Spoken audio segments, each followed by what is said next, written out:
পয়লা June সন্ধ্যে থেকে যে এক্সিট পোলের হাওয়া উঠেছিল মেন স্ট্রিম মিডিয়াতে, একদম মানে খালি চমকানোর জন্য, টিআরপি বাড়ানোর জন্য, এটার মধ্যে সত্যতা কতটা আছে নিজেরাই যাচাই করে নিন। আমি আপনাদেরকে কিছু তথ্য দিচ্ছি।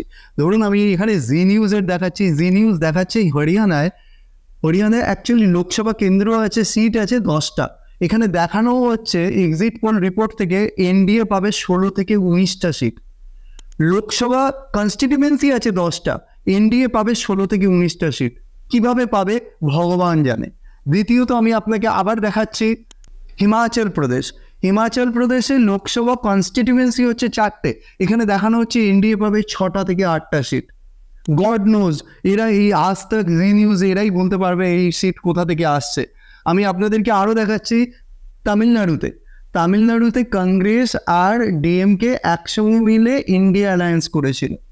তো ওখানে আলাদা আলাদা ভোট হচ্ছে না, ইন্ডিয়া অ্যালায়েন্সের আন্ডারেই হচ্ছে। হাউ এভার এই অ্যালায়েন্সের মধ্যে কংগ্রেসের ছিল 9টা সিট, কিন্তু এখানে দেখানো হচ্ছে মানে কংগ্রেস ফাইট করেছে 9টা সিটে, আর এখানে দেখানো হচ্ছে কংগ্রেস পাবে 13 থেকে 15টা সিট। কিভাবে পাবে? ও তো ফাইটই করেছে 9টা সিট। এবং শুধু এইটুকুনি না, এবং প্রত্যেকটা স্টেট ওয়াইজ আপনি যদি দেখেন এইরকমভাবে একটা ভুলভাল মানে বুজরুকি দেওয়া রয়েছে।